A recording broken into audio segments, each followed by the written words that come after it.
Hello and welcome to Ignite. It's really fantastic to be back here in Chicago with all of you and everyone joining from around the world. It's always fun to be in conferences like this at times like this when major platform shifts are in the air. They're exciting, the buzz. In some sense, I live for these. In fact, this morning I was reflecting. What is it, right? 32 years ago, right here in this very conference center, at the Spring Comdex is when we launched Windows 3.1. And that was like a big deal. It was just actually a few months before I joined Microsoft, and it made Windows what it finally became. It was just the most major release of it.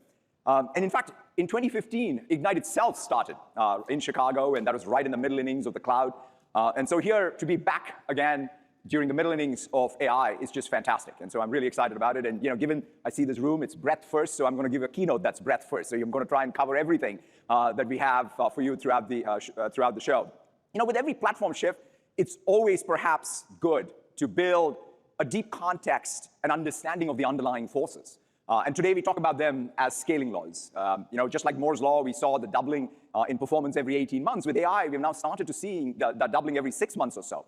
Now, in fact, there's a lot of debate. In fact, just in the last multiple weeks, there's a lot of debate, or have we hit the wall with scaling laws? Is it going to continue? I mean, the thing to remember, at the end of the day, these are not physical laws. These are just empirical observations that hold true, just like Moore's law did for a long period of time. And so therefore, it's actually good to have some skepticism, some debate, because that, I think, will motivate, quite frankly, more innovation on whether it's model architectures or whether it's data regimes or even systems architecture. So it's a good thing to have. In that context, though, if anything, we are seeing the emergence of a new scaling law with test time or inference time compute. In fact, OpenAI's O1 is a good example of it, and features like the Copilot Think Harder is built on O1, is all about using test time to solve even harder problems. So ultimately, though, all these breakthroughs manifest in 3 capabilities that are exponentially getting better. The first is this new universal interface that's multimodal.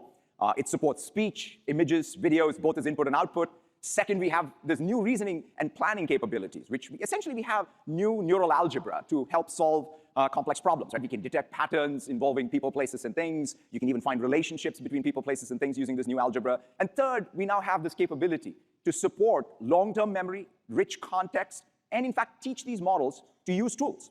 So if you put all those things together, you can build a very rich agentic world, defined by this tapestry of AI agents, right, which can act on our behalf across our work and life, across teams, business processes, as well as organizations. Now, I love this stuff.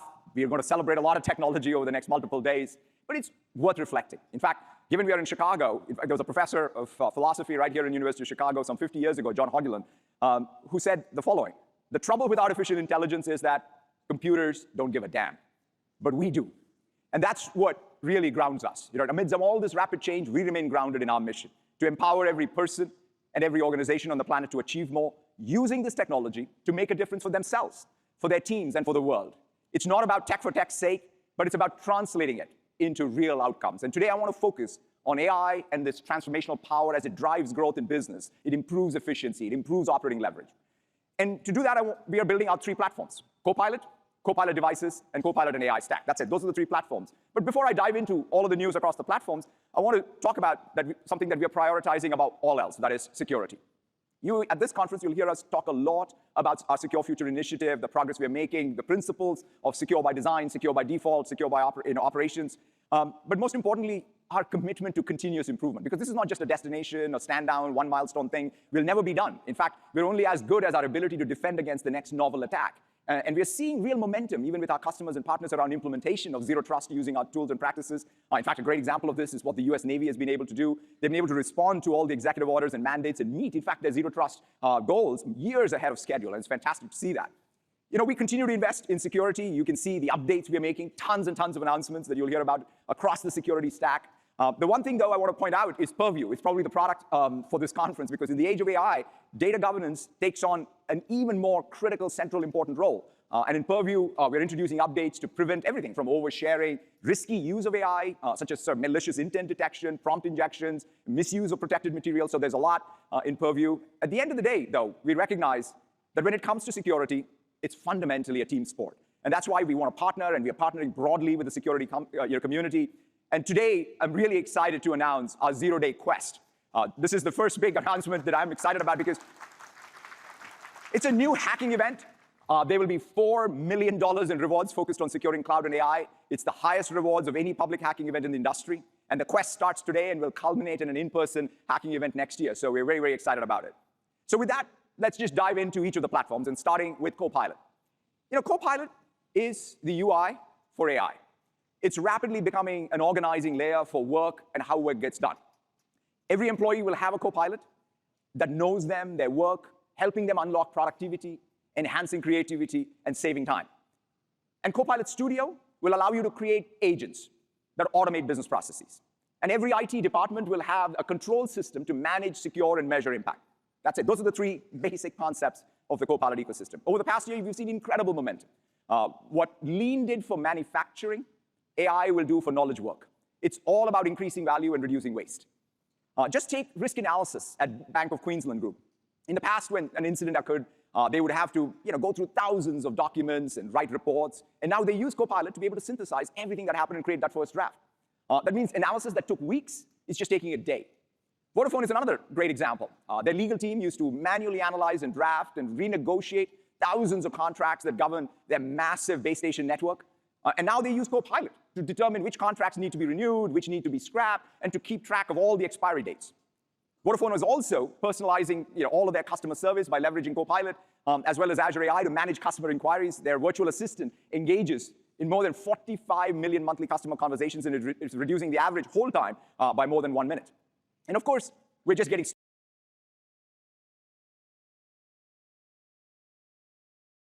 started. We're continuously innovating, shipping hundreds of updates since we made Copilot generally available a year ago. And it starts with actually work on the fundamentals. In fact, if you think about the Copilot responses today, they're more than 2 times faster than on average, and the response satisfaction has improved nearly 3-fold. And going forward, we think about Copilot adoption in 3 fundamental ways. The more employees use Copilot and Copilot agents, the faster they'll be able to realize value. And second aspect is, how do you ground Copilot or extend Copilot in your world, in your ecosystem? So Copilot is a platform you can extend with agents to scale what you can do. Right? So if you have 1 employee, 1 Copilot, and 1 Copilot can have thousands of agents. And finally, it's about measuring ROI. And let's start with Copilot Pages. Now, Pages is this first artifact of the AI age, and it's pretty magical. Right? You see in this video, we're bringing rich artifacts to Pages. You can add interactive charts, tables, code blocks, math equations, complex diagrams.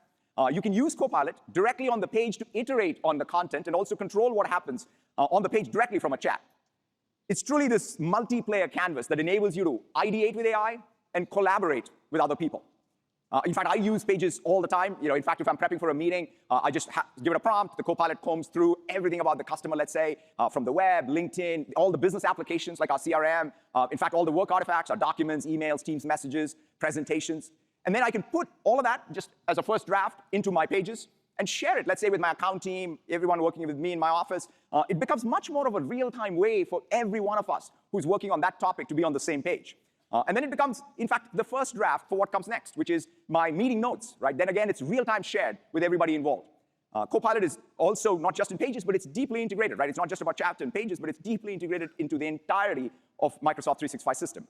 Let's say it's starting with Teams. Copilot can reason over all the past meetings and chats and transcripts and get you quickly up to speed. With Teams, in fact, screen understanding, which we're announcing today, it's pretty exciting. Copilot can even answer questions about presentations and documents shared during the meeting as well. Right? You're doing a presentation. Here is a Copilot that understands exactly what you're presenting and answer questions about that presentation. In Word, Copilot creates a draft based on other Word documents, PowerPoint, PDFs, emails, meetings.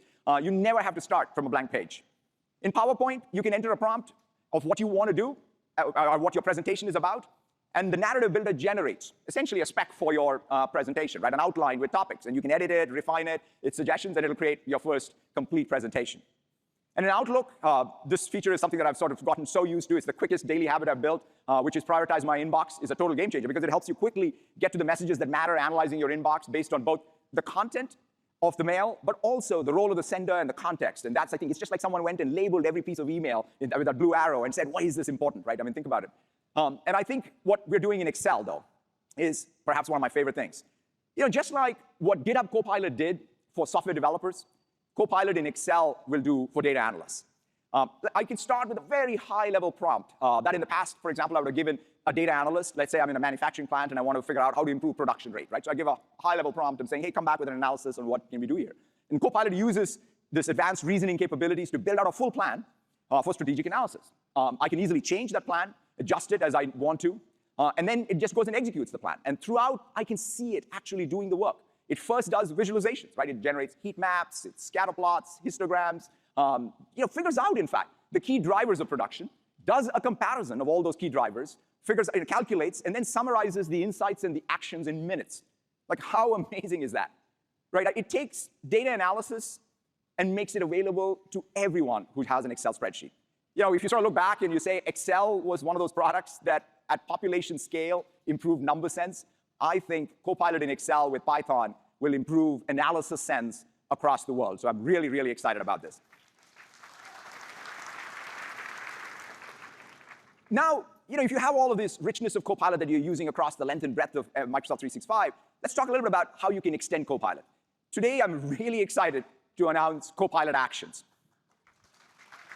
With these actions, you can use Copilot to reduce the amount of time you spend on repetitive, everyday tasks that you do. In fact, the best way to conceptualize actions is for those of you who used Outlook rules. This is Outlook rules for the age of AI.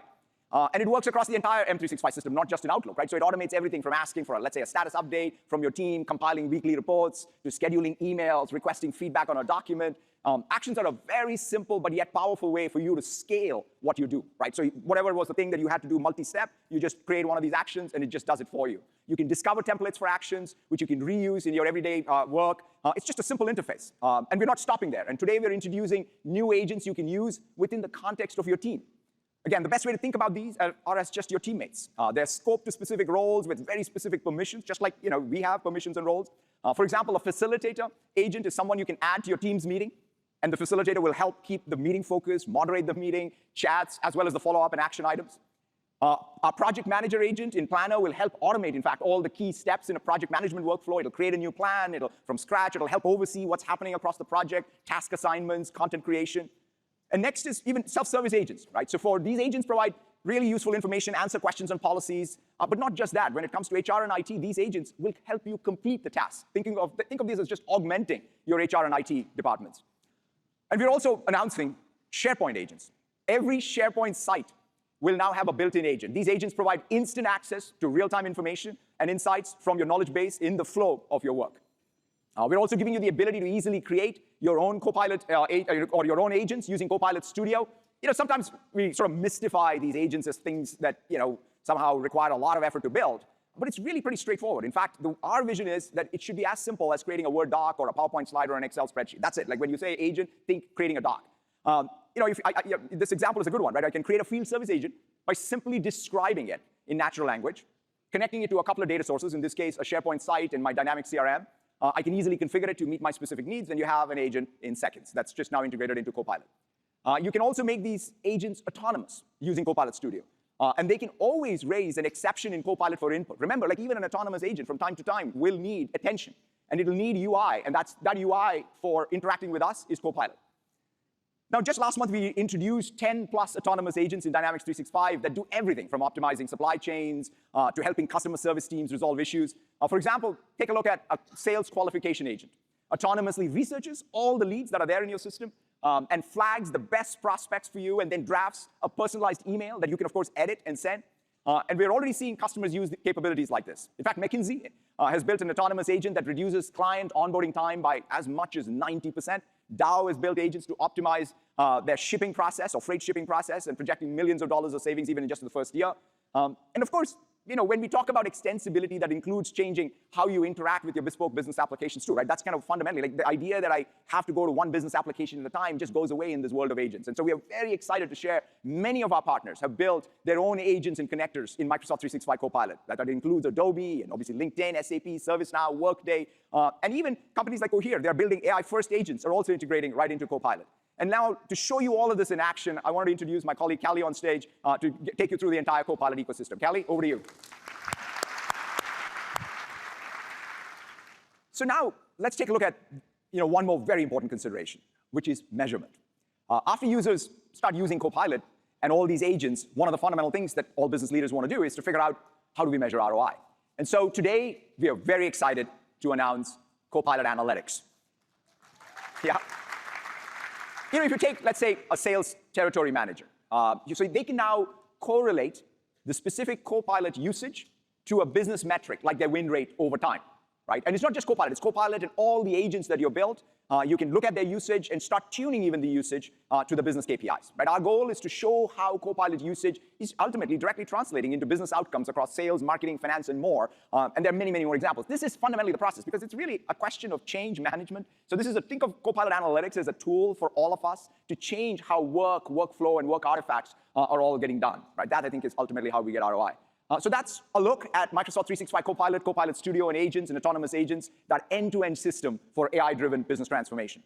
Now let's move to the next platform, which is devices. In the age of AI, even the devices are fundamentally getting transformed, right, in the cloud, with both AI and cloud. Now, what we are doing, what is happening here is that we're fundamentally taking what's happening in the cloud with AI to the edge. And think of all of this as one continuous distributed computing fabric. Over the past year, we have introduced an entirely new class of Windows PCs designed to unleash the power of that distributed computing fabric across the cloud and the edge. We call these Copilot Plus PCs. And we are working across the entire ecosystem. It's fantastic. Just like in the cloud, there's all the silicon innovation. Silicon innovation is back in a big way in the client, right? Whether it's Qualcomm, AMD, Intel, all building fantastic sort of systems for PCs going forward. And of course, we're working with all of the OEMs, and now you can see the real manifestation of all of that in these 40-plus flops all on the client with the NPUs. Now, when it comes to fundamentally, the fundamentals of these PCs, also, whether it's battery life or performance, they're best in class. So that was the other thing. So this is just not adding an NPU, but it's about making Windows and Windows PCs just fantastic on fundamentals. And of course, ultimately, it's about developers, right? I mean, it's like what happened 32 years ago with 3.1 was about applications. And here we are with Copilot Plus PCs. We are back at it with Adobe and WhatsApp, all who are seeing the capabilities of these new PCs. They're bringing their best applications, leveraging these NPUs to really deliver breakthrough AI experiences. We're also delivering entirely new endpoints. 3 years ago, we introduced the cloud PC category with Windows 365, which securely streams your personal Windows desktop from the cloud to any device, whether it's iOS, Android, or even a mixed reality, let's say, headset from something like MetaQuest. And we've seen unbelievable momentum and adoption for these cloud PCs, right, to remote workers, temporary workers, IT, developers, all of the frontline scenarios in particular, even around disaster recovery. In fact, it's my go-to developer desktop. It gives full access to GitHub, code spaces, VS Code, Azure SDKs, all the CLI set up in one place, and I can access it everywhere. Our Windows app now gives us one-click access to all of these Microsoft virtualization on any device. Today, we're announcing, in fact, Windows app is coming to Android. We're excited about that. We're announcing mobile application management. I know this is something that IT has wanted for a long time, and it's both through iOS and Android. This means any employee can work on Windows 365 even on their personal devices, like this iPad, because your corporate apps and files stay secure, all managed on the cloud PC. Windows 365 itself is growing rapidly. It's grown by triple digits year over year, and it's now used by some of the world's largest companies, including Wells Fargo, Johnson & Johnson, Siemens. And today, though, I'm really excited about the next big step here. And I'm really thrilled to announce Windows 365 Link. You can see it right here. It's a simple, secure, purpose-built device for Windows 365. It's admin-less, password-less, and security configurations are enabled by default and cannot be turned off. Windows 365 Link expands the PC category, or the cloud PC category, by connecting you directly to your productivity in the cloud with no data or information left on any device. Let's take a look. Let's play the video.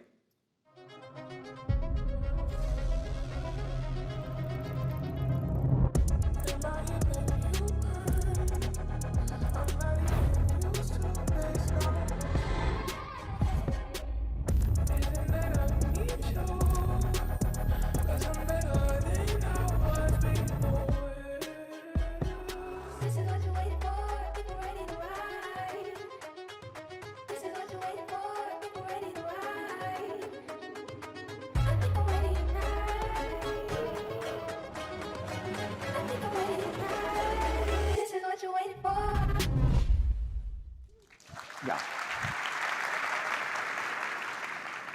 I'm really excited about this device, and I'm also pleased to say that it's going to be available in April of next year, so really looking forward to it. The form factors like Windows 365 Link give you another choice for Windows endpoints. But look, we fundamentally recognize how mission critical Windows is, and we are committed to both its sitting there. We're extending our cloud to the edge, and today we're going further and announcing Azure Local. This is, again, something that many of you have asked us to do, which is bring Azure Arc all the way to all of the edge with Azure Local, extends Azure services across hybrid, multi-cloud, and edge locations with one central control plane. It brings Azure services to customers' distributed locations, whether they're in retail or hospitality, obviously manufacturing, so that they can run their mission-critical workloads, some of these new AI workloads across the cloud and edge. A great example of this is how Armada has taken Azure Local, and in fact, with Starlink connectivity, is helping Marriott with full resilience, even in the midst of real extreme weather events. Now, when it comes to silicon, our Cobalt 100 VMs became generally available last month, and customers and partners, whether it's Databricks or Siemens, Snowflake, are seeing up to 50% improvements in price performance with these virtual machines. In fact, our own media processing capabilities in teams are now all 100% on Cobalt 100 as well, and we're not stopping there with silicon innovation. Our approach to silicon includes deep commitment to security, and I'm excited to announce our first in-house security chip, Azure Integrated HSM. This is it. It is a dedicated hardware security module that hardens key management, managing encryption and key signing that can remain within the bounds of the device without compromising performance or security. And starting next year, it'll be part of every new server deployed on Azure, enhancing security for both confidential computing as well as general purpose virtual machines and containers. So we're very, very excited about this new silicon innovation. Beyond hardening security, ultimately, when we think about systems innovation at the silicon layer, it is about removing bottlenecks, right, that stand in the way, whether it's performance, latency, or resource constraints. That's the opportunity we have as a hyperscaler. When you look at the workload, you look at the system, you say, what can we offload to silicon just to kind of get rid of some of these constraints? And so that's why today we are very excited about expanding Azure Boost with our first in-house DPU. And this is DPUs are processors specifically architected to accelerate data-centric workloads, absorbing multiple components of a traditional server into a single piece of silicon. It runs, in fact, cloud storage workloads at 3 times less power and 4 times the performance. I mean, what this will do for storage is what SmartNICs did for host and the network. These are going to do for storage. And of course, when it comes to AI, we are continuing to build out these new data center intelligence factories, right? We're extending all of Azure as the world's computer to basically be these intelligence factories. Tokens per watt plus dollar is the best way to think about the new currency of performance. It's all about maximizing that value and doing it in the most efficient way. The pace of innovation across the industry is simply phenomenal, and we're working with our partners to bring you more choice across cost and performance. That includes our deep partnership with NVIDIA, which of course spans bringing their own workloads, whether it's Omniverse or DGX Cloud onto Azure, but of course working with them at the core system level on AI infrastructure. In fact, last month, we brought new clusters with H200s that became available. We're very excited about it. And our systems stack optimization we have done between H100 to H200 continue to push on the total performance that we can deliver to anyone doing inference or training. And today, we are announcing the preview of NVIDIA Blackwell AI infrastructure on Azure. Now, Blackwell is pretty amazing. It's got this 72 GPUs on a single NVLink domain, and then you combine it with InfiniBand on the back end. These racks are optimized for the most cutting-edge training workloads and inference workloads. So we're very excited about having Blackwell. And we're also continuing to work very closely with AMD. We're the first cloud that offered VMs powered by AMD's MI300X GPU, and we're using that infrastructure to power Azure OpenAI, so that's in our fleet today. And today we're introducing, in fact, Azure HBv5, which we co-engineered with AMD. It's up to 8 times faster than any other cloud virtual machine, setting a new standard for high-performance computing, and it'll be generally available next year. And now, of course, when it comes to our own AI accelerator, Maya 100, I'm really excited to say that it's right now live in US East region supporting Azure OpenAI inferencing. In fact, one of the most impactful applications we built is our customer service today, and it's all running today on Maya 100 and doing all of the customer support workloads. So it's exciting to see Maya make it into the fleet, and we'll continue to improve it and scale it. We're contributing, in fact, our own systems innovation to the industry. Last year at Ignite, we showed our first generation Maya rack, which was that liquid cooling sidekick. These can support cooling of GPUs and AI accelerators, not just our own Maya systems, but we're going to bring that innovation to NVIDIA GB200. And you'll see this in the show floor because this is the type of systems innovation to get that performance. Ultimately, this is all about really being able to bring compute, storage, network, edge, silicon to deliver that TCO performance for all of your workloads. So now with that infrastructure layer, let's move to the next one, which is data. There's no AI without data. In order for you to build your AI applications, you need to be able to rendezvous your data with your AI compute effectively. And we are building out this full data estate to just do that. At the core of our platform is Microsoft Fabric, which we introduced last year at Ignite. It brings together all of your data, as well as all of your analytical workloads into one unified experience. With one lake, in fact, in Fabric, you can easily unify your data, no matter whether it lives in Azure or whether it's on-premise, whether it's on Amazon or GCP. You can create this data layer for AI workloads in one place. The momentum actually has been incredible. We have over 16,000 Fabric customers, including 70% of the Fortune 500. And today, we're taking the next step with it. Until now, if you think about a typical data architecture, you required separate services for your operational stores and your analytical stores. And a lot of data had to be shuffled between these two. And we are very excited to announce that we are bringing our flagship operational database, SQL Server, natively to Fabric with Microsoft Fabric databases. Just like Fabric simplified every aspect of an organization's analytical needs, we want to do the same for operational databases. So now with Microsoft Fabric, customers have an enterprise data platform that serves all of their use cases, right? Whether it's batch data, real-time, or even massive transactional performance, all in one unified product. And all of that data is in open source formats in Fabric's OneLake. This new database experience enables you to autonomously provision a database that's secured by default in seconds for OLTP applications, while simultaneously creating that connection to analytical workloads right there inside of Fabric, right? So you have both your operational and analytic workloads, essentially like a SaaS service. It integrates with developer tools like VS Code and GitHub, so you can now utilize your unified data estate and build applications. This creates a unified data platform with the ability to apply AI across all of your data, operational and analytical data. And for those that need additional customizations and control, our Azure databases offer just that and are optimized for AI. In fact, one of the things that we are very, very focused on is vector search at scale, right? Because that's one of the most important operations when it comes to AI and data. Disk-ANN was developed by Microsoft Research to power that low latency, high scale, cost-effective vector search. We ourselves have been using it for a while now, for our 400+ billion vector indexes in Bing, and with 10,000 or so real-time updates and query latencies of less than even 10 milliseconds. And today at Ignite, we are bringing this very powerful Disk-ANN technology to our Azure databases, including both PostgreSQL as well as Cosmos DB. Excited about this, really cutting-edge stuff coming to databases. And now let's talk about, so you have your infrastructure, you have your data, and now it's time to build some apps. When it comes to applications, every application is an AI application, and every new generation of apps has brought a changing set of needs, right? When it is the web or mobile or cloud, you need to build a new app platform. The same thing is happening with AI. AI is transforming how we design and customize and manage apps today. And that's why we're building out a first-class app server for the AI age, announcing Azure AI Foundry. With Foundry, we're unifying all of our models, tooling, safety, and monitoring solutions into a single experience, integrated with the most popular developer tools available as a standalone SDK and a portal. It all starts, in fact, with our approach to models. We know models and model choice obviously sit at the core of every use case. You want to be able to optimize for COGS, latency, and performance. And we want to help you choose that right model for the right job. In fact, we now have 1,800 models in our catalog. OpenAI continues to do unbelievable innovation. They're setting the pace around model innovation and everything they're doing, right? Even like the latest O1 models are all available on Azure. In the last 6 months, Azure OpenAI consumption has more than doubled.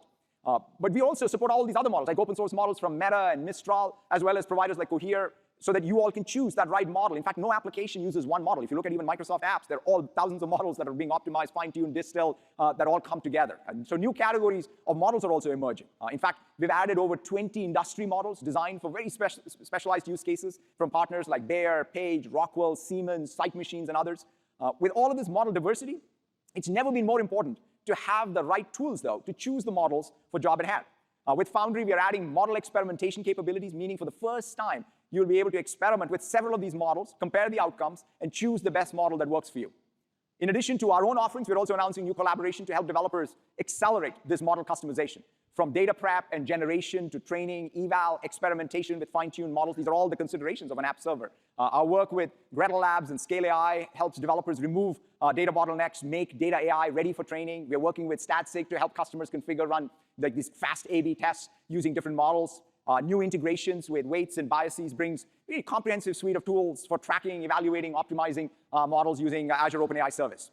So this is all available on Foundry. We're excited also introducing a new service to help you simplify the creation of all of these AI-powered agents, right? Our new agent service helps developers build, deploy, and scale AI apps that automate business processes. I showed you before how you can use Copilot Studio to build agents just with few clicks. But as developers, you want a code-first approach to building an agent, and that's what the agent service really enables. You can build agents that are grounded in data wherever it lives, public data from the web, enterprise data in Microsoft 365, SharePoint, or you can leverage even Fabric's OneLake to unify your data across all of your clouds. And these agents then can take actions, right? So you want to be able to give action space to these agents, and you can take that 1,200 plus connectors we have in Logic apps that we have been using as in our app services, and you can connect it to the agent runtime.